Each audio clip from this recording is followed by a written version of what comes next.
Pergunta é padrão, a resposta é padrão também. Tudo bem. Boa. Vamos agora, o Mota quer fazer uma pergunta para você. Ele estava conversando aqui com a gente diretamente do Rio de Janeiro. Manda bala, Mota. Boa tarde, presidente. A minha pergunta é a seguinte: se o senhor pudesse... Está ouvindo? Está muito baixo aqui. Está baixo? Eu falo mais alto. Tá. Melhorou? Está baixo. Presidente... Miriam, você eu estou ouvindo bem, o Mota não. O Mota não está ouvindo. Presidente, se o senhor pudesse... Tá joia? Se o senhor pudesse voltar no tempo até o início de 2019 e reiniciar a sua trajetória, o senhor faria alguma coisa diferente? Mota, a gente sempre aprende as coisas, amadurece, tá? E a gente vai tomando o rumo melhor das coisas. Eu estou com 68 anos de idade. Sempre fui explosivo, né? Bastante objetivo e sincero. Eu não deixarei de ser isso. Talvez o tom de voz baixando um pouquinho mais.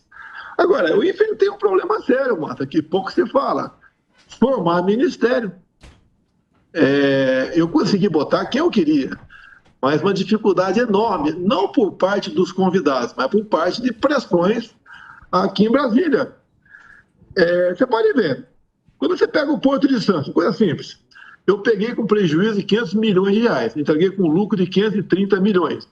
Para onde iam esses 1 bilhão e 30 milhões? Ia para algum lugar. Então teve gente lá na região de Santos que ficou revoltada com isso. E isso sempre foi um feudo de grandes partidos políticos com sede em São Paulo. E poderia citar várias estatais. Então esses problemas potencializam no outro lado da linha. O cara que perdeu essa tetinha de 1 bilhão e pouco por ano, o que ele puder me queimar, ele queima. Então eu poderia falar de vários estatais para você, como é que foi a questão de bancos oficiais, como começou o namoro com Paulo Guedes, como é que apareceu o Tarcísio, a Damares, a Tereza Cristina. Então isso daí leva na frente, né? O pessoal fala, o Bolsonaro ele perdeu para ele mesmo. Se ele tivesse esse tipo de comportamento, não teria acontecido aquilo lá na frente. Agora, nós sabemos que ao longo desse tempo todo, eu era o tempo todo acusado de querer dar um golpe e um pessoal, uma nata de Brasília, que não é apenas nata política, né, nata de outros poderes, se uniu para me tirar da presidência. Porque o que eu estava fazendo, apesar da pandemia, apesar da guerra lá fora, da crise hídrica de 21, os números do Brasil, eu entreguei muitos melhores do que eu recebi lá em janeiro de 2019. Boa. Tá certo. Presidente, a gente sabe que é muito difícil andar as coisas, as reformas, e eu queria perguntar, qual foi a sua maior frustração? Porque teve tentativa de fazer reforma política, o próprio Paulo Guedes queria juntar os municípios, teve também a tentativa de fazer reforma tributária. Vocês fizeram reformas importantes, como a da Previdência, concluíram da Previdência, mas teve alguma frustração grande, assim, que você falou, poxa, essa eu achava que sairia, assim, e acabou não dando certo? Olha, eu entregava os ministérios de porteira fechada para o ministro e falava, olha, qualquer problema é contigo, eu não vou pedir para botar ninguém aí. Uma exceção, por exemplo, pedir para a Tereza Cristina para botar o Jorge Seife lá na Secretaria da Pesca. Raríssimas exceções, tá? Então, mesmo assim, aprovamos vários marcos regulatórios, entre eles o saneamento. O modal ferroviário nós ressuscitamos, tá? Veio a BR do Mar, muita coisa veio, né? A lei da liberdade econômica. A cabotagem lá, A cabotagem. Nós somos o segundo país mais digital do mundo. Foi feito com a equipe lá do Paulo Guedes, graças à liberdade que eu dei para o pessoal trabalhar. Eu falava, né, vocês podem botar quem quiser e eu tenho o poder de veto, como aconteceu em alguns momentos. Eu chamava o ministro, olha, esse cara aqui não vai dar certo por causa disso. Até porque os ministros eram muito técnicos, não tinham malícia política nenhuma. Eles chegavam um picaretaço ali, né, com 2 palmos de lã nas costas, uma ovelha, e querendo compor o nosso ministério. Olha, nosso ministério não dá para compor. Ou não bota esse cara, ou se tinha botado, tira. Então, esse foi a nossa relação com o ministro, que eu não faria diferente, velho. Talvez os ministros palacianos, aqueles 4 que tem lá na presidência do lado, eu botasse um perfil mais político, como, por exemplo, o Ciro Nogueira, né? Veio mais tarde no governo, mas fez um trabalho de relacionamento com o parlamento que não é fácil. Não é fácil conversar com o parlamento. São 594 deputados e senadores. Tá? Então, por aí. No resto, manteria praticamente a mesma coisa. Menos o Mandetta, nem o Mandetão. Sim, o Mandetta tá sumido. O Mandetta sumiu. Mandetta, estamos esperando o pico do Mandetta até hoje. Tá na Venezuela. Cadê o Mandetta? Emílio, esse pessoal que caiu cedo do cavalo, que tinha a pretensão de ser candidato. O Mandetta passou a ser aquele garoto propaganda daquela grande rede de televisão. Quando veio a Covid, ele ficava ali 2 horas por dia, falando, enchendo linguiça, na verdade. E não transmitia boas informações. O que eu pedi para ele sempre, reconheça a autonomia do médico. Eu sei que você é médico, ele é o médico que mexe com osso, sei como é que é o nome, trauma, né? Mas dá liberdade para o médico. E ele resolveu não fazer isso. E uma ida dele ao Supremo Tribunal Federal, logo na pandemia, ele disse lá para o pessoal, né? Olha, se não fizer isso, os caminhões do Exército vão recolher corpos pelo Brasil. Então ele apavorou o pessoal do Supremo Tribunal Federal. Aí, o início de uma posição, eu sei que ser independente, né? Mas mais que independente por parte do Judiciário, impor certas coisas. E quando eles deram, o Supremo deu autonomia para governadores e prefeitos gerir a questão da pandemia, praticamente ignorando o poder central, eu fiquei meio desmobilizado. Nós compramos a vacina para todo mundo. Então ninguém pode falar, o cara é negacionista. Eu comprei. Quem quis tomar, tomou. Não obriguei ninguém a tomar a vacina. Então isso tudo, por parte do Mandetta, pegou. Tá? O que é a autonomia do médico? Você chega lá com uma coisa que você não sabe. Ninguém sabia o que era a Covid. Ninguém sabia. Hoje ainda temos notícias fora do Brasil de surpresas. E o cara está lá com problema. Está para morrer com falta de ar. Até eu fiz aquele gesto, né? E o pessoal falou que eu estava debochando. Tá nas imagens, não tem nada disso. Para o médico receitar alguma coisa para o cara. Ponto final. É isso que nós fizemos. Hoje somos reconhecidos por parte do mundo como um dos países que saiu melhor na questão da pandemia. Morreu muita gente? Morreu, sabemos disso, lamentamos qualquer morte, independente da causa. Mas o Mandetta foi uma tremenda decepção desde o começo, porque ele se arvorava como um possível candidato, né, à presidência da República daquele órgão de imprensa. Ô, Johnny Bravo, queria fazer uma pergunta pro senhor aí. Eu queria perguntar pro senhor o negócio seguinte: muitos apoiadores, pessoas que seguem o senhor, que votaram no senhor, faz campanha e tudo mais, muitos ficaram chateados com o que aconteceu logo após as eleições, que o senhor deu uma sumida, foi para os Estados Unidos, não falou nada, a turma lá na porta dos quartéis, os velhos tomando chuva, engripando lá, esperando uma palavra do senhor. O senhor se arrepende de não ter dito nada para eles naquele momento? Olha, por vezes o silêncio fala mais alto. Foi um choque para muita gente no Brasil, o resultado final das eleições, né? Apertado, inclusive, e o pessoal foi protestar, né? De forma legítima, né? E pacífica, como sempre fizeram. E começaram a achar aí a porta dos quartéis para reclamar falta de transparência, né? Falta de segurança, né? E é um direito deles.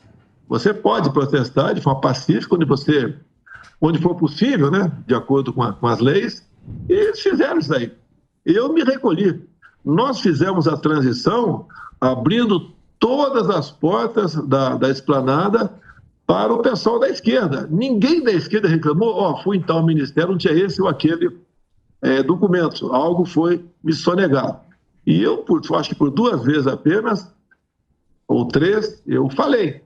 Uma vez logo no início de novembro, onde eu disse mais ou menos o seguinte, né? Vamos aí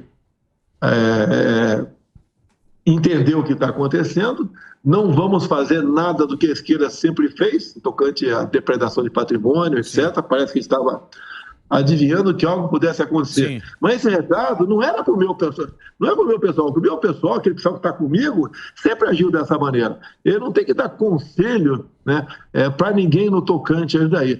Ao longo de 4 anos, a direita não se dividiu, muito pelo contrário, se uniu. Hoje eu vejo alguns isentões falando aí, a direita tem que se unir, nenhuma extrema, né? Nem para a extrema direita, nem a extrema esquerda.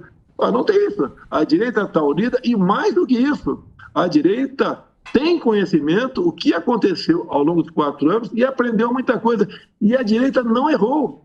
Esse pessoal do 8 de janeiro, tá? Quem fez aquele quebra-quebra não foi o nosso pessoal. Sim. Você pode ver, o próprio ministro da Defesa, o senhor José Múcio, falou que não houve uma figura central no 8 de janeiro, e também quem fez a baderna, o quebra-quebra, não foi aquele pessoal que estava acampado. Palavras do próprio ministro da Defesa, José Múcio. E você vê a dificuldade que o pessoal está tendo no parlamento, que é o nosso pessoal, né, que passou a ser minoria, de uma CPI, apesar da CPI ser uma arma da minoria, o instrumento da minoria, a maioria que está tomando conta é mais pró-governo, e já tem dificuldade. Tivemos muita sorte quando houve aquela divulgação das imagens do general G. Dias, de forma pacífica, né, passeando no meio daqueles que estavam depredando prédios públicos. Vimos aquela imagem também daquele fotógrafo da Reuters chutando uma porta que já estava aberta e depois se confraternizando com aquele meliante lá. Agora, isso tudo apareceu sem querer. Ninguém esperava que aquelas imagens fossem aparecer. Que as primeiras imagens que apareceram foi daquele cara quebrando um relógio lá atrás. Sim. Onde tivemos informes, né, que para o governo de plantão aí estava excelente aquelas imagens, porque o cara estava com a camiseta minha. E depois, na segunda imagem que veio o ar pela CNN, começou a mudar de figura esse quadro de 8 de janeiro. Que sempre tem que perguntar, né, o que aconteceu? Quem ganhou com isso? Eu não ganhei nada com isso. A direita não ganhou absolutamente nada com isso. Quem ganhou, então? Não a esquerda. Estava no dia seguinte o Lula, quem diria, né? O Lula posando de grande democrata. Está vendo agora, com o passar do tempo, quem o Lula é. E vale a pena aqui, eu até anotei, né? Eu sempre dou uma olhada no efemérides. Hoje, 2 de julho, hoje? 3. Hoje é 3. Não, tudo bem. Foi no dia de ontem, 2 de julho. A libertação da senadora colombiana Ingrid Betancourt, que foi sequestrada pelas Farc. E as Farc, juntamente com Lula e Fidel Castro, fundaram o Foro de São Paulo em 1990. A Farc, os companheiros. O foro tava os companheiros, né? Boa. Você não foi lá no foro? Você não tava no foro, O Bolsonaro? foro tá fraco. Tá que nem o... Não tem audiência, o Não foro. tem. Tá que nem a live do Lula. Tá igual a live. Tá igual a live do Lula também. Não Tá dá desanimada. Sem grandes eventos. Agora, é um negócio... isso aí é esquisito, né? Porque, pô, a gente torce, né, para que essa CPMI... Que a gente Esclareça, saiba realmente... avance, lógico. Esclareça o que aconteceu ali, né, Bolsonaro? E eu acho que isso sempre vai para uma novela, o cara joga para cá, joga para lá, acaba virando meio político... A gente não, acho que nunca vai saber realmente o que aconteceu ali. É igual a CPMI da Covid. Qual é um dos fatos mais importantes? É o tal de Carlos Gabas, que foi cogitado lá atrás, no governo Dilma, para ser ministro da Defesa. Quando aparece aquele desvio de 50 milhões de reais, de grana que foi ali que não foi para a Bahia, né? Foi para o Nordeste. Foi criado o consórcio do Nordeste lá para comprar respiradores e o pessoal desvia. Manda até 5 milhões para Araraquara, aqui em São Paulo. Não tinha nada a ver com a questão lá daquele grupo lá do Nordeste. Ou seja, vimos, com toda certeza, né? Morreu muito nordestino por falta de respirador no hospital. O hospital por quê? Porque os governadores do Nordeste, sob a coordenação lá do Carlos Gabas, desviaram 50 milhões e não compraram um respirador sequer. Quer dizer, uma das poucas coisas que a gente podia aproveitar daquela CPI para catapultá-la, acabou não acontecendo. Então, o pessoal começou a fazer um montão de firula. O Bolsonaro queria comprar Covaxin 400 milhões de doses com a propina de R$1 por dose. Né? Quem é que estava coordenando a propina? Era um cabo da Polícia Militar lá de Minas Gerais. Ou seja, é coisa sem pé nem cabeça. Então, também falava, o Bolsonaro não comprou vacina em 2020. E, pelo que eu sei, a primeira vacina em 2020 aplicada no mundo foi no Reino Unido, em dezembro. Não tinha vacina para comprar. Nós fizemos pré-contrato, fizemos acordos, e o nosso Brasil, pode ter certeza, mesmo proporcionalmente, foi um dos 4 que mais vacinou no mundo. E outra, por parte do governo federal, não obrigamos a ninguém a tomar vacina. Continuamos defendendo a liberdade. A liberdade não tem preço. Até costumo dizer, né? Quem quer calar a Jovem Pan? Não é o Ministério Público. O MP é provocado por alguém.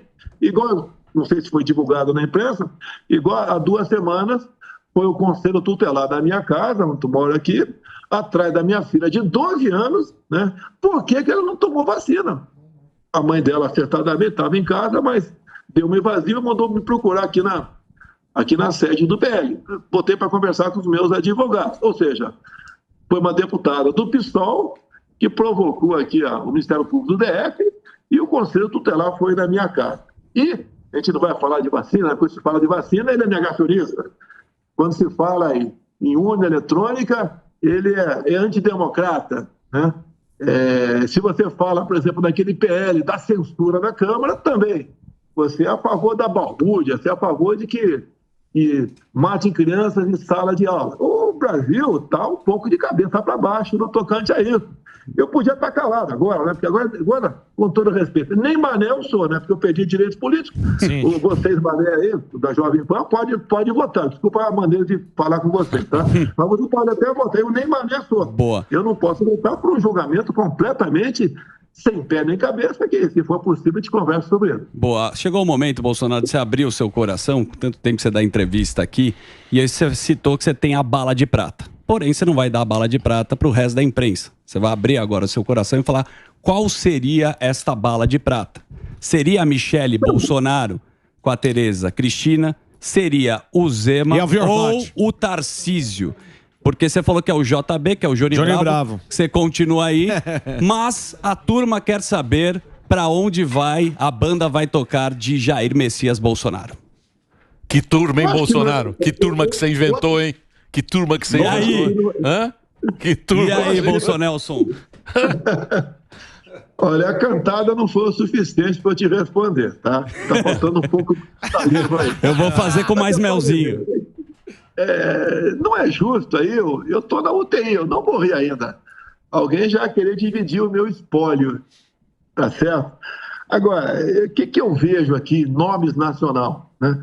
Não tem um nome ainda com conhecimento do Brasil todo para fazer o que eu fiz ao longo desses 4 anos. Nós ajudamos a surgir certas lideranças. Você vê o Tarcísio de São Paulo. Ele é fluminense, né? Carioca, na verdade, torcedor do Flamengo e governador de São Paulo. O Zema não se elegeu eu apoiando o Zema. O Zema teve o seu trabalho lá, um pouco o pessoal se voltou a ele contra o PT, dada a onda contra o PT que surgiu graças a nosso aparecimento. Outros nomes, bons nomes, apareceram, mas não tem ainda esse carimbo, né, para falar para o Brasil todo, estamos juntos para 2026. Eu espero um pouco mais. Vão aparecer aqueles precoces, né, que vão, como já apareceu aí um precoce, falando que, olha, nem a direita nem a esquerda, vamos para o centro, vamos unir todo mundo. Eu vou para uma passagem bíblica, né? Seja frio ou seja quente, não seja morno. O momento que o Brasil vive não é você dar pancada, mas você tem que ter posição. Não pode ser aquele eterno vacile, não. Vamos agradar todo mundo. Isso não vai dar certo. Mas que momento o senhor vai anunciar, presidente? Porque assim, muita gente fica nessa esperança. Não, que nem o senhor disse, ainda não morri. Opa, vou guardar meu título então, posso votar nele. Mas que momento o senhor vai anunciar? Estou fora e a partir de agora vai ser este candidato? Olha, eu não vou dar conselho para ninguém. Eu aprendi desde cedo que mais importante do que você ter uma informação é saber como utilizá-la.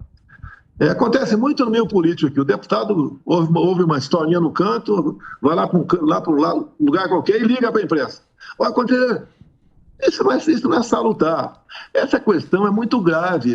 A gente está falando sobre o futuro, não é o meu futuro, que eu posso amanhã estar infartado aí, tá? Está completamente fora de combate. Mas é o futuro do nosso Brasil.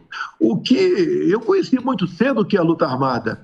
Em 1970, eu estava lá em Eldorado Paulista, né, onde passou lá o bando do Lamarca. E um tiroteio na praça, feriu 6 policiais da Força Pública daquela época, feriu uma senhora também com um tiro na coxa. Depois ele fugiu numa estrada vicinal paralela à Régis Bittencourt, né, que une ali São Paulo e Curitiba, fez de refém um tenente Alberto Mendes Júnior.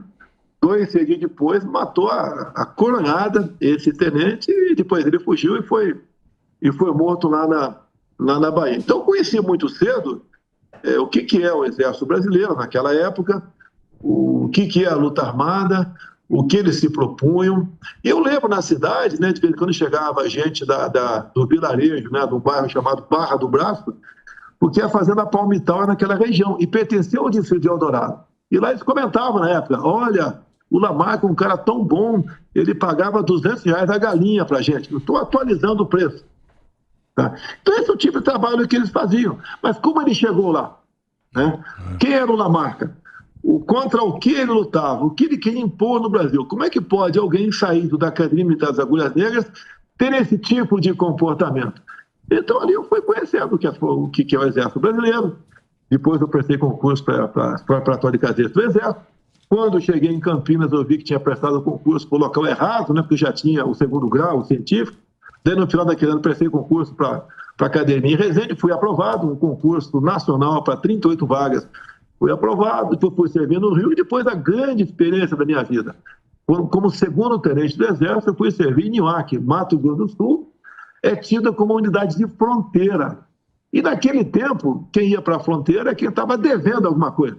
Eu lembro quando cheguei em Nhoaque, os mais antigos que tinham lá, o linguajar foi mais ou menos o seguinte: ô tenente, que besteira você fez no Rio para estar aqui? Eu não fiz besteira nenhuma, quis ir para lá. E ali eu aprendi com aquele pessoal mais antigo, que alguns tinham errado, ou estavam pagando pelo excesso de buscar fazer a coisa certa também, conheci ter uma vivência melhor de Brasil. Por exemplo, olha uma coisa aqui, né? O meu filho mais velho, Flávio, nasceu dia 30 de abril de 81. Que data é esta? É a data da bomba do Rio Centro. Eu estava lá em Nhoaque. E naquele episódio, no meu caso, discutir aqui, tinha um tenente do Exército, que é de nome Jair, que estava naquele episódio. Bem, onde começou a aparecer meu nome sem ter culpa de nada por aí. Tá? Mas a grande experiência de Nhoaque me faz hoje em dia admirar aquele estado, deixei bons amigos lá. O meu primeiro suplente de senadora, Tereza Cristina, é o Portela. Ele foi meu soldado recruta em 79, lá em 80, melhor dizendo, lá em Nhoaque.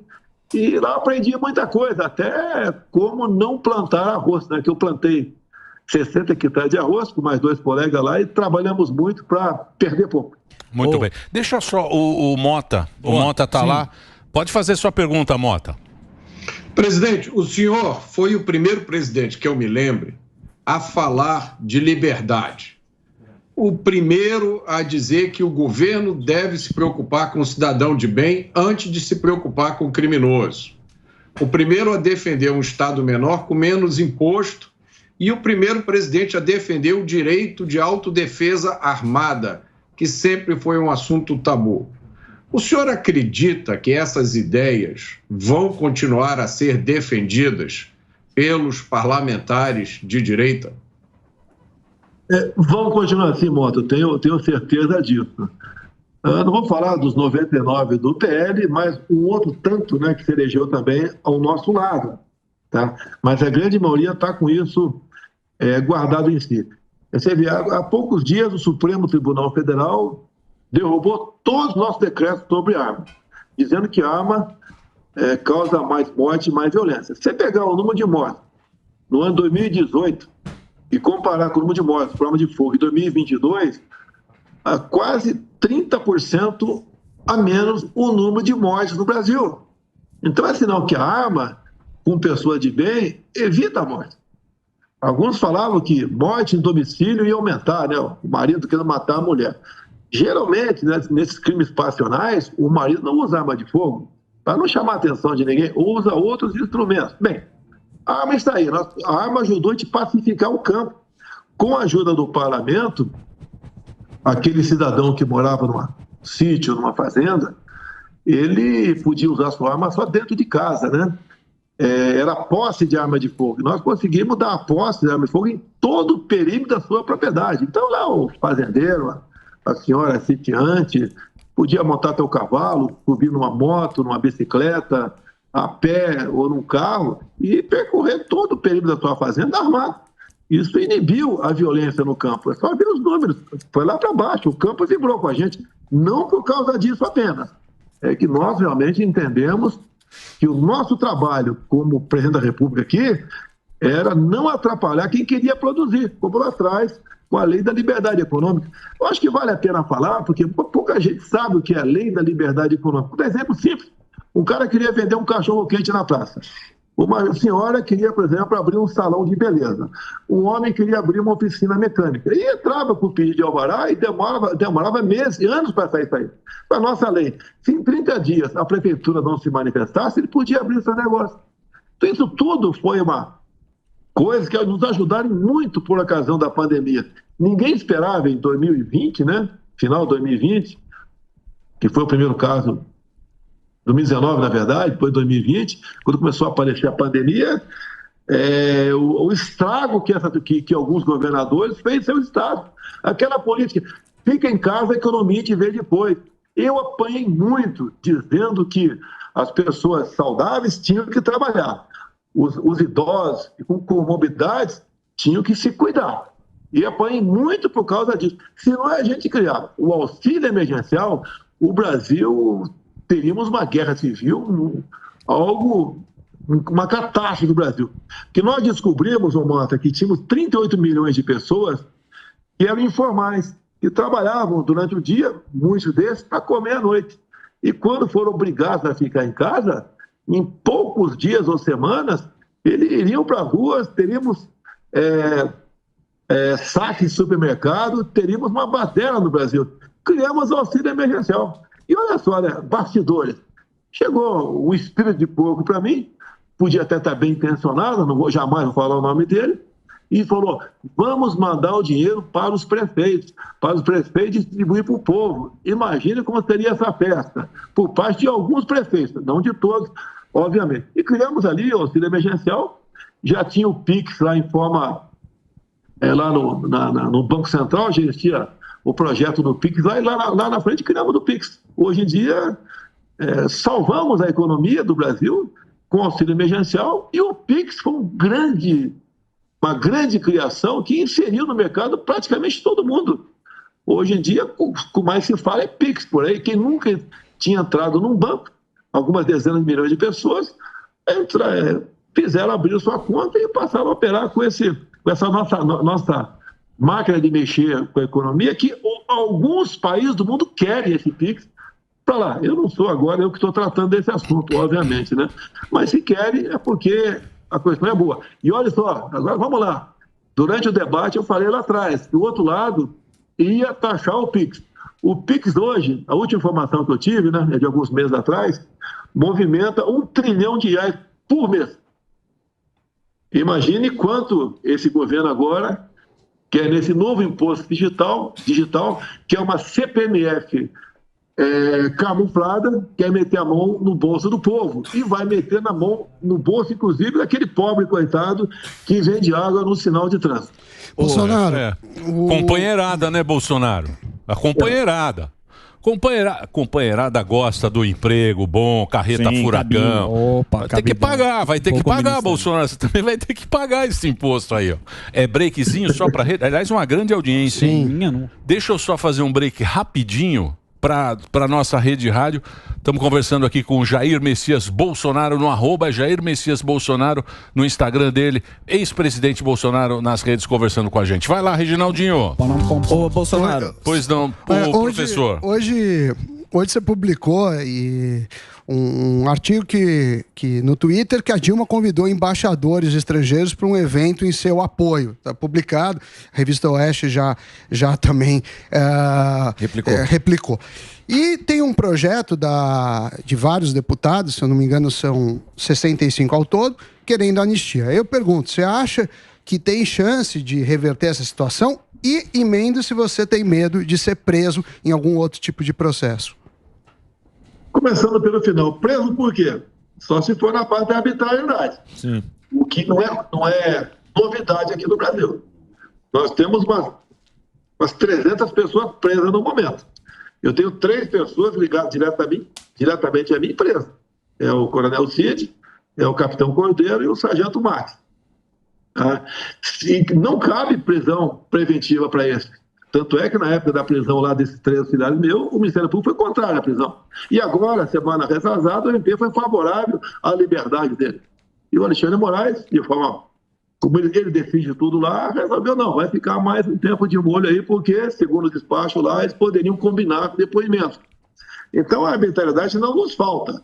Como o caso aqui do 8 de janeiro, onde bateu-se um recorde, né? Mais de 1.000 pessoas presas no mesmo dia. E atualmente temos quanto eles quiseram, não. E agora está naquela história.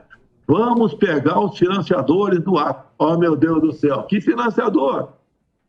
O próprio, repetindo aqui, o ministro da Defesa, José Múcio, disse: quem fez o ato de vandalismo não foi o nosso pessoal, que nunca tocou fogo numa lata de lixo, nunca quebrou uma vidraça ao longo desses, não digo 4 anos, desde 2013, quando a direita ia para a rua, o comportamento era simplesmente exemplar.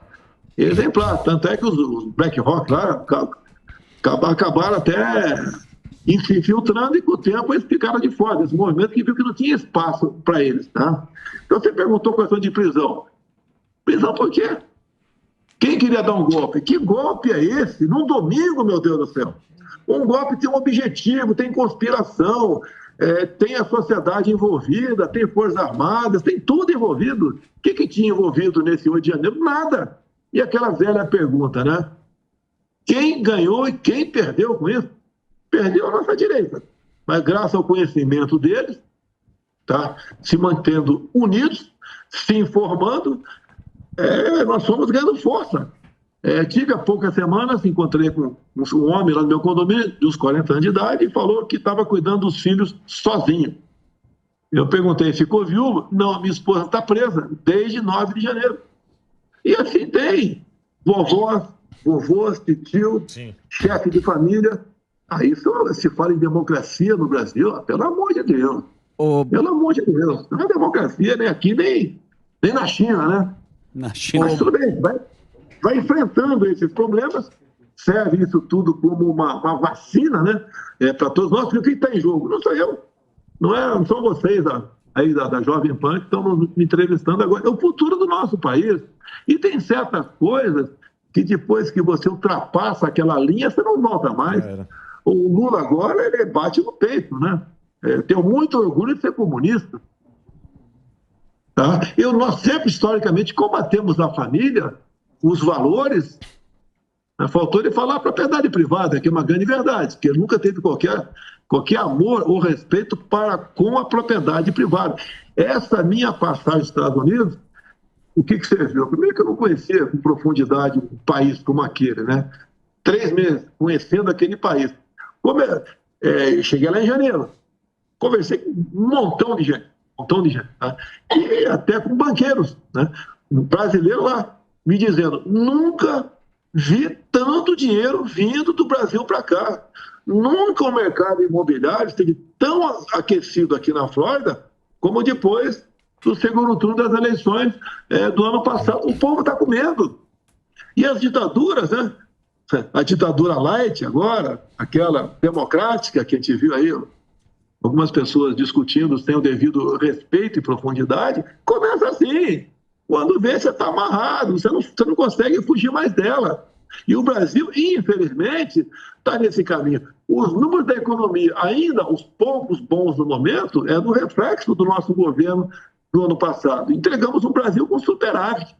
O cara, quando assume, arromba os cofres de quase 200 bilhões de reais para o seu pacote da bondade.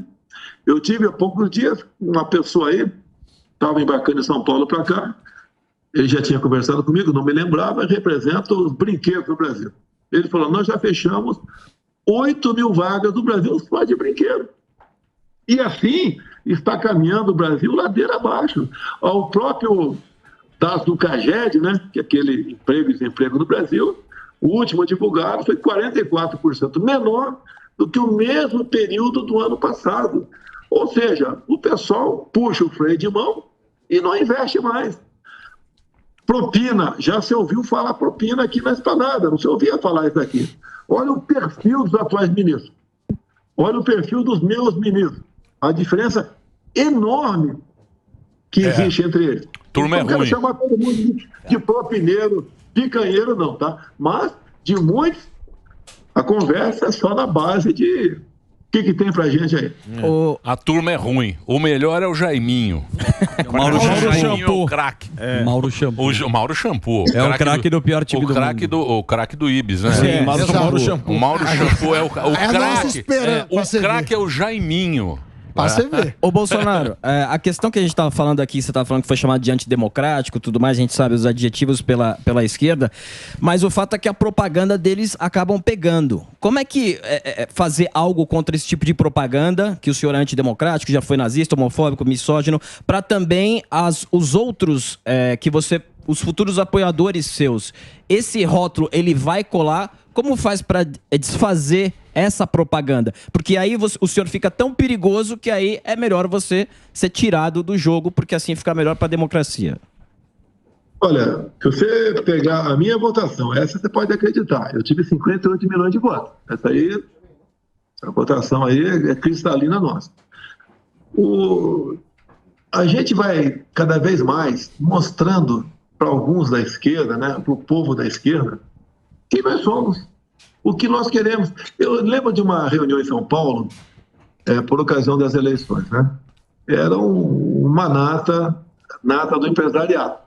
E ali a gente ouvia falar, estou investindo nesse setor lá em tal estado, tantos bilhões para cá, bilhões para lá, e eu ouvindo o pessoal falar, né? E dado momento um perguntou, como é que a gente pode te ajudar? Isso agora, o ano passado. Lógico, se fala bilhões para cá, é natural você falar, eu quero 300 milhões de reais. Né? Dá para sacar isso do fundo do baú? Mas não falei isso. Eu, quando o pessoal estava falando, peguei um assessor meu, mandei na cozinha, e quando eu mandei o pessoal da cozinha vir falar comigo, eu trouxe umas 10 pessoas da cozinha. E daí falei, o que eu preciso de vocês é que converse com essas pessoas. Não é como um falou aqui, eu vou juntar da minha empresa agora, 300 funcionários e dar um recado para ele. Não é isso aí, tem que conversar no dia a dia. Como é que eu tenho informações? Você lembra daquela reunião dita secreta, né? Que eu divulguei porque falavam ali que ali estava a prova que eu interferia na APF. Não tinha nada daquilo. E ali tiveram 29 palavrões ali. E o que eu falei da inteligência? Lamentavelmente, as inteligências do Exército, da Marinha, da Aeronáutica, da Polícia Federal, da BIM, não serve para a gente. Não serve. Eles guardam inteligência para eles. Então, quando eu falei que eu tinha minha inteligência particular, não era minha particular contratada por ninguém. É gente que eu deixei de amizade ao longo do tempo, que eu ligava para essa pessoa, o que está pegando aí? Ou então, elas ligavam para mim, que a minha rede de zap aqui, lamentavelmente, meu telefone está com a Polícia Federal, né? Lamentavelmente. Não foram na minha casa atrás do cartão de vacina, foi para pegar meu telefone. Também o telefone do CID era bispilhotado. Desde 2021, questão de segredo de Estado, que ia ficar comigo e com os meus ajudantes de ordem, acabou vazando para outras pessoas. Não sei o que as outras pessoas fizeram com esses dados todos, mas nós enfrentamos tudo isso aí. Tá certo? E perdi o fio da meada um pouquinho aqui. O que eu tenho para falar para o pessoal que está nos ouvindo aí, que deve ter uma audiência muito, muito grande, e obrigado a vocês ali, é que nós estamos unidos, nós sabemos que tem que ser feito, nós vamos continuar lutando. Vou ser preso? Não, pelo amor de Deus. Qual a acusação?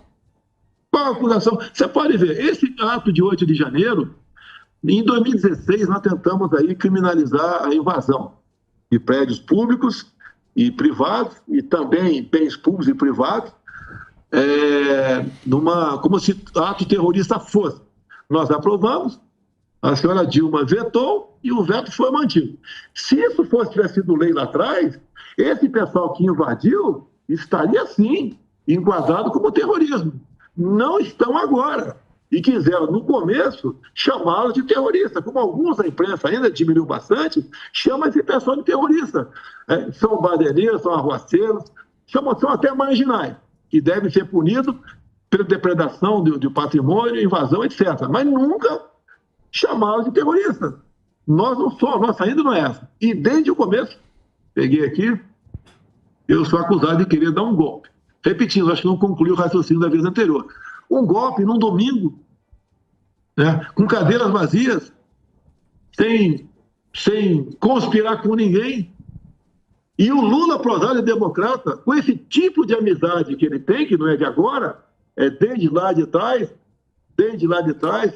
tá, quando ele chefiava aí sindicatos por aí, né? E era um X9 sindicato, tá? Desde aquele tempo, a gente conhece quem é o Lula. Então, democrata, jamais. Ele não tem competência para fazer um bom governo, não consegue entender.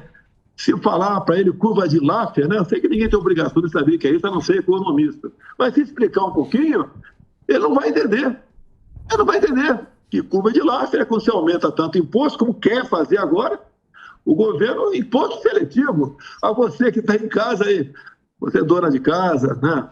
Cidadão, tá? Os impostos da cesta básica vão subir assustadoramente. Alguns locais vão passar de 150%. Ele quer cobrar de todo mundo, como tiver fumaça aí, para taxar o PIX. E esse imposto seletivo, olha só, agora virou petista, agora virou médico, né? Endocrinologista, etc. Ele vai ter a liberdade, se o Congresso aprovar essa reforma tributária, de algo que, porventura, segundo os petistas, faça mal para você, aumentou a carga tributária. Aumentar a carga tributária da Coca-Cola, da Tubaína, da Pepsi-Cola, tá, dos açúcares, refrigerantes, a cerveja com toda certeza, pinga não, né, que pinga vai bem para ele, mas cerveja vai aumentar o imposto, e também o que faz mal para a terra, ou seja, qualquer atividade que tem emissão de carbono, tá com uma vaca, né, ela gera carbono, que é o imposto. Vai aumentar, pô. Vai aumentar o imposto da picanha de vocês. Vocês nem tem picanha hoje em dia e já vai aumentar o imposto disso. Tem que ficar. Mais ainda. Mais ainda. Tem que ficar ligado. Pode completar. Querem enfiar ali o imposto da herança. Pô, o cara aí tem um patrimônio de R$1 milhão, vamos supor, se ele morrer, a viúva vai ter acesso àquilo aos filhos se pagar X% de imposto, senão é do governo. Ou seja, essa reforma tributária, né, que eu peço para você que tem contato com o parlamentar, liga para o teu parlamentar para não aceitar nada. Essa reforma tributária é uma pancada no capitalismo e um fortalecimento no socialismo. É aquele comunismo sendo trabalhado a conta-gotas. Tá? E esse é um balde de água, né, favorável ao socialismo no Brasil. E você sabe que o Lula não tem qualquer simpatia com o capitalismo, né? Ele quer, muito menos com a democracia. Tanto é que, por ocasião das eleições, eu fui proibido de vincular a imagem do Lula com o nosso querido Daniel Ortega, lá da Nicarágua, que prende padres, que expulsa freiras, que faz barbaridade lá. Então, isso daí o povo, cada vez mais, vai acordando, a direita está unida.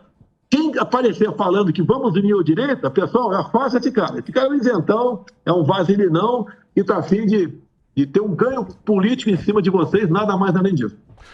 Tem que ficar ligado aí no tal do imposto do pecado.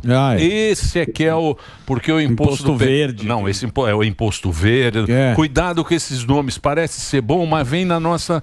Mas que vai, pecado que vai aumentar imposto, vai, o Bolsonaro. Não tem jeito para pagar a turma.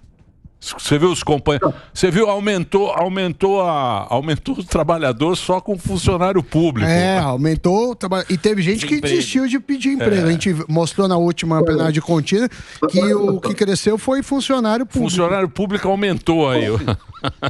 Não é maldade da nossa parte. Eu fui o primeiro governo que peguei um teto de gasto. Então não podia inventar concurso público. Nós fizemos para a Polícia Federal, Polícia Rodoviária Federal e mais um outro perdido por aí. Porque a verba estava curta. Não adianta você ter um montão de servidor ganhando mal. E o Brasil tem que ter quanto mais iniciativa privada, melhor. Tá? E agora nós vimos que o governo está abrindo as porteiras aí para vários concursos. É bacana, o concurseiro fica feliz, legal, mas isso pode colapsar mais tarde. E isso é ruim para todo o Brasil, né? Vai colapsar. Em algumas questões, você tem que ter um serviço público, não é serviço público zero, não. Você tem que ter o serviço público, tem que ter algumas estatais, tem que ter, no meu entender, um Banco Brasil, uma Caixa Econômica Federal.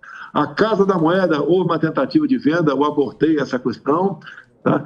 Agora, em grande parte, você tem que privatizar até para evitar. Quando o governo deixa, como deixou, vem esse pessoal da esquerda, né, com aquela voracidade enorme para ocupar os cargos em público, o cargo público com a companheirada. Você pode ver, até lá na nossa Apex, o cara indicado para a Apex, apesar do estatuto dizer que tem que falar fluentemente o inglês, botaram lá um ex-governador que não fala nem o português. A Petrobras já liberou o Odebrecht, já está tudo liberado. Nada aconteceu. Agora, Bolsonaro, você é o cara agora que está fazendo. Pô, você fez muito candidato aí, né? Sim. Muito governador, muito senador, muito deputado. Agora tem as eleições municipais. Boa. São Paulo, você vai em quem? Boa. Ó, que pergunta difícil. Vai dar uma sabonetada ou não? Não. Sim. Eu sei que o Salles não estava por aí. Sim. O Salles tem um pavio muito curto. Ele vinha sempre aqui, não veio, desde o último episódio, não veio mais aqui, né? O Salles eu vejo um cara com muita qualidade, eu vejo o Salles com muita qualidade. E eu falei para o Salles, a definição é em março do ano que vem, vai devagar. Que todo mundo que sai na frente, leva pancada, além do previsto. Né? Eu lembro que teve uma reunião de uns 40 dias atrás, 50 em São Paulo, com os empresários. Estava o atual prefeito ali, e a reunião foi muito boa, né? Bastante bem à vontade. E, dado momento, um perguntou: você vai apoiar a reeleição aí, o Ricardo Nunes? O atual prefeito que está aí, né? Eu falei: vamos ter que tomar muita tubaína junto. Deu uma ensaboada. Ensaboada. Agora, não deixei de falar que é possível conversar com o Ricardo Nunes. E mantive a porta aberta com o Salles. Agora o Salles foi para o tweet dele. Sim, tá bravo. Chutou a barraca, pau da barraca, quem estava fora da barraca, chutou todo mundo. E daí eu puxei meu freio de mão. Então, o que eu vejo em São Paulo? Tá? O Nunes aí, quem vai decidir não sou eu, né? Está no MDB. E nós combinamos aqui com o presidente do partido, entre outros. A gente conversa com a bancada antes, bate um papo com os deputados, senadores. Se a gente tiver um candidato nosso, com chance de ganhar, a gente vai com ele. Até o momento não apareceu, com todo o respeito que eu tenho ao Ricardo Salles. Tá? Não apareceu. Então, há uma tendência hoje em dia de ficar com o Ricardo Nunes. Essa é a tendência natural. Está batido o martelo? Não está batido o martelo. Até porque eu sempre digo, olha só, bom ter tomado conhecimento disso. Em algumas questões aqui, eu tenho conversado com o presidente do partido e eu falo que a adesão final é dele. Afinal de contas, eu sou apenas um presidente de honra aqui. Eu sei o meu lugar e sei o que é hierarquia, sei do meu tamanho também, alguns falam isso, eu tenho que se impor. Não vou me impor. Nós vamos tentar negociar um nome que eu acho que o pior que pode ocorrer para São Paulo é esse invasor de domicílio aí chegar a ser prefeito. O que você achou do Datena junto com o Boulos naquela reunião lá? Você acompanhou ou não? eu vi, né, pô? Pelo amor de Deus. Cara. Me ajuda aí, velho. Dispensa comentário. Tá de brincadeira. Guerreiro na tela aí, ó. Ô, Bolsonaro, você acha que os caras... Porque estão dizendo aí que essa eleição vai fazer muito direita, de prefeito, de vereador. Dá uma resposta. Diz que vai ser a resposta aí. Diz que o povo vai dar a resposta de tudo isso que aconteceu agora para a prefeitura. Mas normalmente, quando é eleição de prefeito, não tem muito isso, né? Não tem muito. A reforma tributária tira dinheiro dos Mas caras. diz que agora vai ser... Você acha que vai ser assim? Olha só, o local onde tem televisão, como São Paulo, o PL ajuda porque o nosso é o maior tempo de televisão. Nos municípios menores, isso não influencia. Não é porque não tem televisão, todo mundo se conhece. Agora, há uma tendência, até em municípios menores, o pessoal procurar o PL. E por que o PL? Porque tem uma base. Qual é a base nossa? Deus, pátria, família, liberdade, né? Propriedade privada, legítimo direito à defesa. Você começa a formar o deputado, o governador, lá embaixo. Eu fui vereador no Rio de Janeiro. Então, ele tem uma base, né, que chama a atenção do pessoal. Tá? É um partido cristão, é um partido que, acima de tudo, ama a sua liberdade. E eu falei muito sobre isso ao longo desses 4 anos, arrastando multidões pelo Brasil. Multidões, tá certo? E não só o povo na rua, bem como as nossas motocicletas. Em São Paulo, aí ninguém consegue dizer um número correto, mas ali, no mínimo, 200 mil motos, no mínimo, sem gastar um centavo. Como conseguir isso aí? Na verdade, até quando eu comecei a fazer campanha lá atrás, né? Na verdade, eu comecei em 2014. Tem um vídeo, se você puder procurar esse vídeo no YouTube, enquanto está conversando, para apresentar aí. Bolsonaro, a AMAN, né? A Academia Militar das Agulhas Negras, 29 de novembro de 2014, onde eu vou para o meio da tropa, né? São jovens que, alguns momentos depois, seriam declarados aspirantes oficiais do Exército, e eu falo, pessoal, tá, que você é candidato a presidente da República em 2014. Tá? Muitos vão morrer pelo caminho, eu quase morri, mas temos um compromisso, né, dar a nossa vida pela nossa pátria. Lamentavelmente, alguns, não são todos, uma grande maioria segue isso, alguns não seguem, mas vale a pena se puder botar esse videozinho no ar, eu acho excepcional, para mostrar que eu comecei sozinho, realmente, lá em novembro de 2014, fazer campanha para 18. E quando o sistema viu que não tinha como me segurar mais, porque foi uma coisa espantosa o que acontecia em aeroporto. Né? Aqui em Juiz de Fora, a praça toda cheia, no mínimo 50 mil pessoas ali. E a esquerda viu que estava difícil me segurar, foram para a facada. Contrataram um cara, com toda certeza, não tenho prova disso. Ele não é um lobo solitário, porque tentaram um álibi perfeito para ele aqui em Brasília. Estou em Brasília agora, aqui em Brasília, uma pessoa entrando na Câmara com a identidade dele. E as investigações não foram para frente, mandaram até 3 advogados, um no avião particular, para atender o Adélio. E esse que desembarcou com o avião particular declarou: isso que está fazendo aqui? Eu estou preocupado em o Adélio morrer na cadeia. Está de sacanagem, né? Então tínhamos elementos para apurar o mandante do crime, tá? Mas a esquerda é muito forte. Em 2002 abafaram o Celso Daniel. Outras mortes, estou vendo a imagem ali, outras mortes aconteceram. Né? Que lamenta, é a vida, vamos em frente. Se Deus quiser, deixar o Brasil melhor para quem vier atrás de nós. Ô Bolsonaro, eu queria falar sobre a oposição no Congresso. Você acha que o que está acontecendo, que a galera não está indo tão para cima, não está fazendo um ataque aí tão ferrenho pelo que aconteceu com o Dallagnol, ou você acha que falta realmente um pulso, uma liderança ali? Olha, tem muito deputado inexperiente, eu não quero criticar. Inexperiente, é um bom, tem um coração grande, é honesto, quer fazer a coisa certa, mas lá dentro só tem raposa felpuda. Tá? Então eles têm dificuldade de manter isso vivo lá dentro. Na própria CPI, você está vendo aí, não só a CPI, como a CPMI. Alguns poucos se destacam. Mas acredito que, como nós estamos com a verdade do nosso lado, temos aquelas imagens, né, a segundo lote de imagens que foi divulgada pela CNN, estão forçando a barra lá para trazer pessoas para depor. Eu tenho falado para eles, olha, convoque quem está na papuda presa. Quero ver uma mulher lá de 60 anos de idade, avó, e ver a vida pregressa dela. E como é que você pode deixar uma pessoa presa por tanto tempo? Você acha que essa pessoa queria, com violência, botar um fim no Estado Democrático de Direito? É isso que nós fazemos. Não só ela, é trazer pessoas também que estão em liberdade agora, uma tornozeleira eletrônica, para ver a vida pregressa dele e mostrar para chocar a opinião pública a injustiça, a covardia que estão fazendo com essas pessoas. Então, isso tudo, poxa, soma, né? para o nosso lado. Mas, te repito, falta um pouco mais de experiência. Pode ter certeza, vão adquirindo experiência.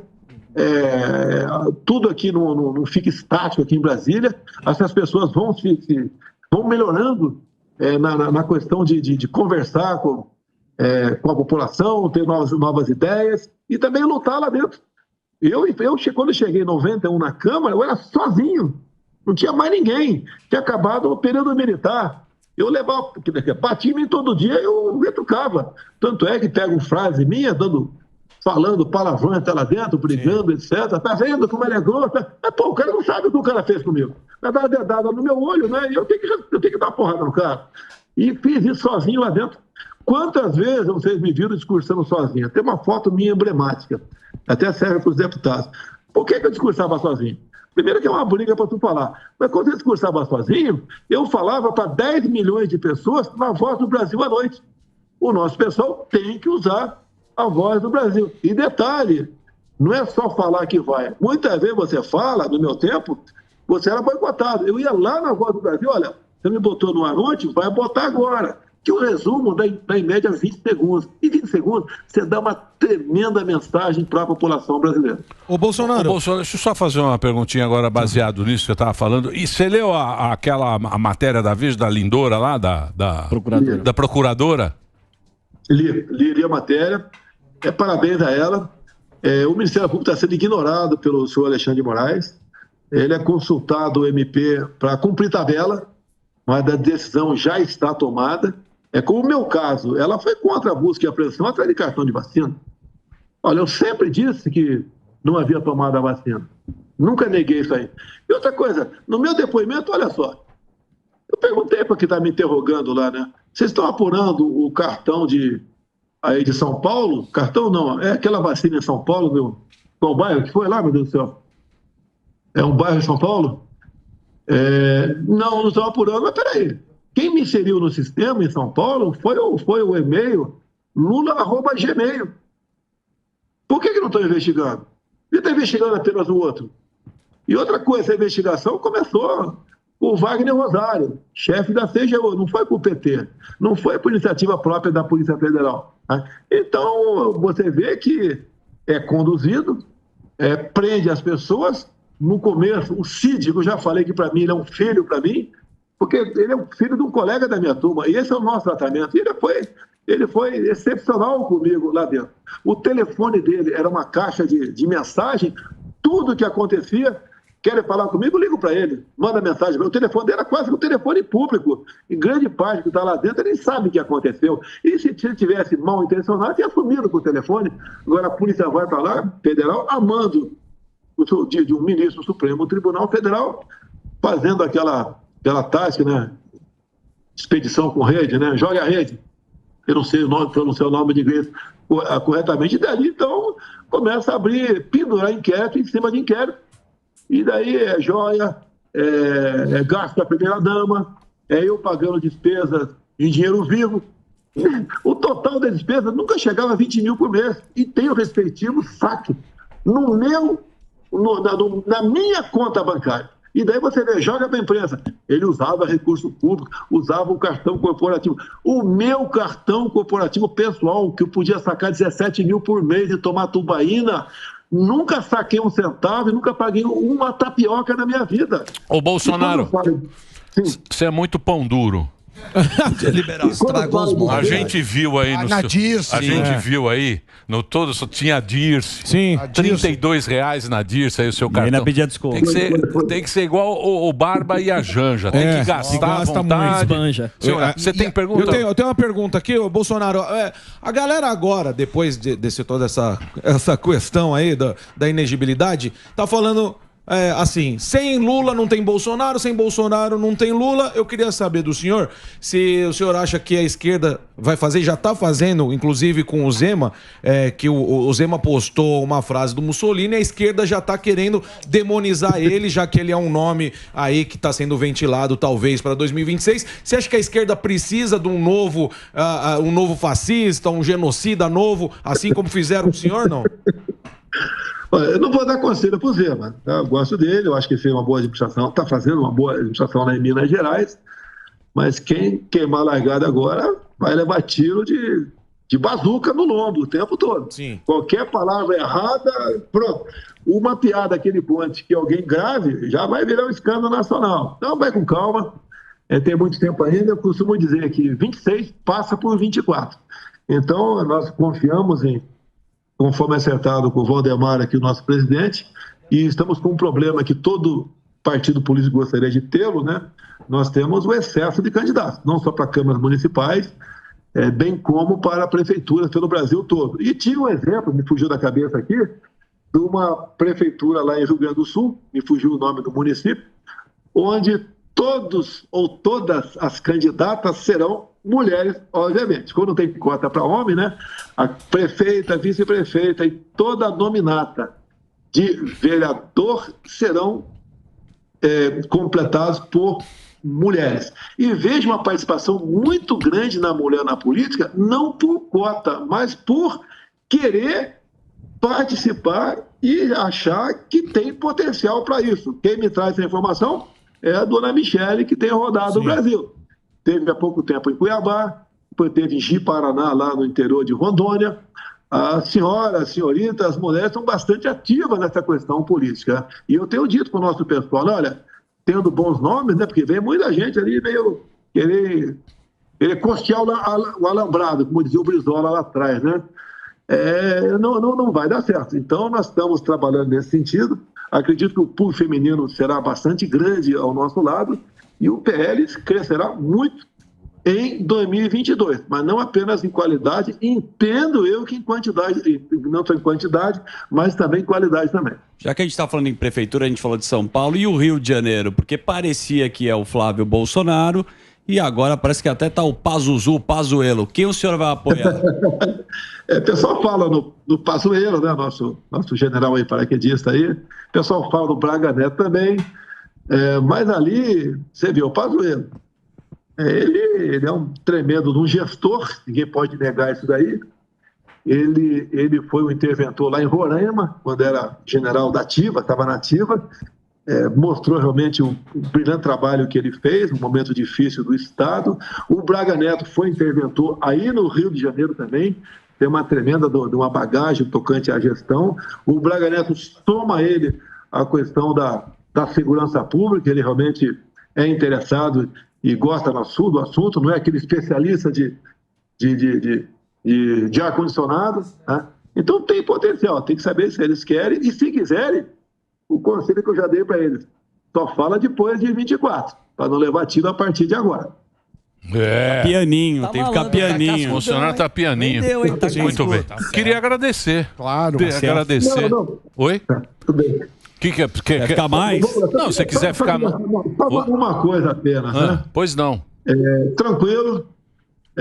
Por ocasião da votação aí que eu perdi por 5-2, eu acabei sendo inelegível. O último voto foi do senhor Alexandre de Moraes, e por 4 ou 5 vezes, após ele ler uma frase que seria minha, ele me chama de mentiroso. Isso dói no coração da gente, ser chamado de mentiroso. Não sou, tá? Esse tipo de gente, ele acha que não sou. Tá? Agora, as frases que ele leu foi que eu tirei do inquérito de novembro de 2018, o inquérito da Polícia Federal. E então, ele podia ter falado que eu li frase do inquérito da Polícia Federal de 2018. E esse inquérito, eu trouxe ele à baila, né? O ano retrasado, o ano passado também, tinha a ver com a apuração de possíveis irregularidades por ocasião das eleições de 2018. Para vocês entenderem a situação. Quando acabou o segundo turno de 2018, chegou um documento bastante sólido dizendo que tinha havido fraude no segundo turno das eleições de 2018. A presidente do TSE é a senhora Rosa Weber. Bem, se houve fraude, fraudou quem ganhou. Ninguém vai fraudar para perder. Ela determinou a abertura de um inquérito e a PF teve carta branca para adentrar o TSE e lá colheu documentos, tudo que foi possível. Inclusive pedidos de informações, e o TSE informou, assinando embaixo, o que aconteceu lá dentro. E ao divulgar isso aí, na época o TSE falou que eu estava divulgando um documento confidencial. Isso sim é mentira, porque o próprio encarregado do inquérito que entregou esse inquérito, o deputado Felipe Barro, do Paraná, disse que não era sigiloso. Tá? E depois também a Corregedoria da APF também disse, como estava em jogo o nome do delegado que entregou o relatório, né, que entregou o inquérito, disse que não era confidencial. E assim mesmo, a Procuradoria da Câmara dos Deputados, que envolveu o deputado, também emitiu um parecer que aquele inquérito não era sigiloso, não tinha qualquer grau de sigilosidade aquele documento.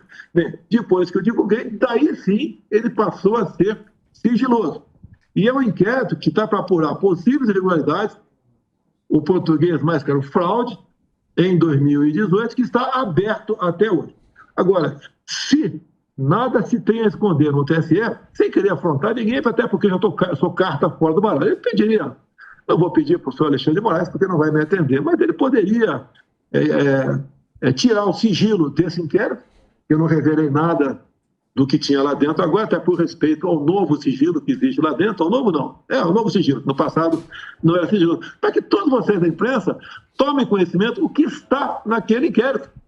Eu digo a vocês, é algo realmente inacreditável, mas tudo que está lá, nada foi feito pela Polícia Federal. Foram informações que o próprio Tribunal Superior Eleitoral deu para a nossa Polícia Federal. E como dizem que a democracia não tem preço, né? Esse inquérito deveria se tornar público para que cada um formasse o juízo do que aconteceu nas eleições de 2018 e por que eu ganhei. E porque, obviamente, não concluiu rapidamente, né? Que eu seria o responsável por possível irregularidade por ocasião daquelas eleições. O Mota tem mais alguma pergunta? Tenho sim. Eu gostaria de fazer uma última pergunta. Presidente, tem gente que diz que para fortalecer a direita, nós precisamos ter vários partidos de direita, né? Que ter um partido só de direita é uma situação meio complicada. O ideal seria ter vários, uma frente ampla. Qual a sua opinião sobre isso? Olha, eu fiquei 28 anos dentro do parlamento. Então, sempre, né? O presidente do partido tinha interesse em inchar o seu partido, não interessa como, porque dali sai o fundo partidário. O PL cresceu uma massa lá atrás do PSL, o pessoal não soube trabalhar direito o PSL. Né? E com o PL agora, fui bem conversado com o Valdemar, e o Valdemar tem cumprido tudo que conversou comigo, e eu com ele também.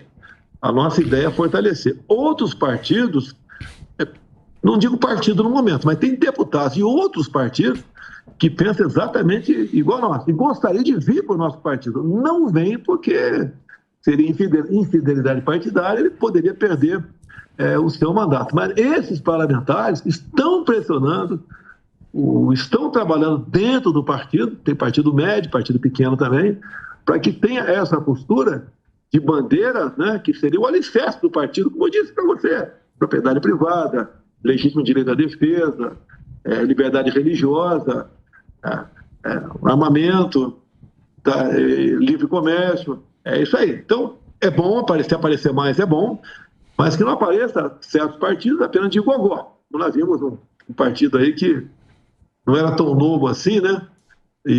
Mas já estava apenas buscando aí simpatia e voto, e nada de compromisso. Então, acho que isso que está plantado, até porque o parlamentar hoje em dia, ele não precisa mais, por vezes, né, fechar os olhos e botar numa proposta do governo para liberar suas emendas. Um deputado federal tem quase 40 milhões por ano em emendas impositivas. Um senador, o dobro disso. Lá no passado, muitas vezes o parlamentar era obrigado a se prostituir, tá? Votando coisa que ele não queria com o governo, para poder liberar suas emendas. Por isso que eu espero, né, e vou trabalhar com o Valdemar, vou trabalhar com o nosso líder do partido dentro da Câmara, para a gente não deixar aprovar essa reforma tributária, por mais que o governo queira oferecer qualquer benefício para quem quer que seja. E seria o fim, no meu entender, da credibilidade na justiça, se num momento tão importante como esse, parlamentares aprovassem lá o imposto do pecado, aprovasse a taxação de herança, depois aí, não sei se passaria pelo parlamento ou não, parece que não, a questão de taxar o PIX, tá? O parlamento tem que dar o seu exemplo, né? Que nós acreditamos que tem melhorado, em especial, da última eleição para essa. Boa. Muito obrigado, Bolsonaro, por ter conversado com a gente. Você está em Brasília, né? Diretamente de Brasília. Boa. É? Você está indo... Estou aqui na sede do PL, aqui, tá dando expediente aqui. Você agora... Posso fazer a campanha? Claro. Pix? Não sei. Propaganda? Olha aqui, ó. Vai ser lançado amanhã nos Estados Unidos. E o Pix? Quanto você levantou aí no Pix? Um complemento alimentício aqui, a base de algas marinhas. Garoto propaganda nos Estados Unidos. Quero saber do Pix. Garoto propaganda. Ganha o livro do Trump, que não haja dúvida. Estou em 4 páginas do livro do Trump. O Trump, os caras querem meter ele em cana lá, hein, Bolsonaro? Tem que ficar ligado lá, que os caras não querem mais o Trump. Deixa eu falar uma coisa. E esse Pix aí? Quanto você levantou aí? Pra pagar os processos? Daria pra quanta tubaíba? A iniciativa da população, muito obrigado a quem colaborou. A massa das colaborações foi de R$ 2,00 e R$ 22,00, a massa. Dá para pagar essas despesas agora, ainda sobra um pouquinho para tomar uma tubaína ainda, ok? Boa. Obrigado, viu, Bolsonaro, pelo papo. A gente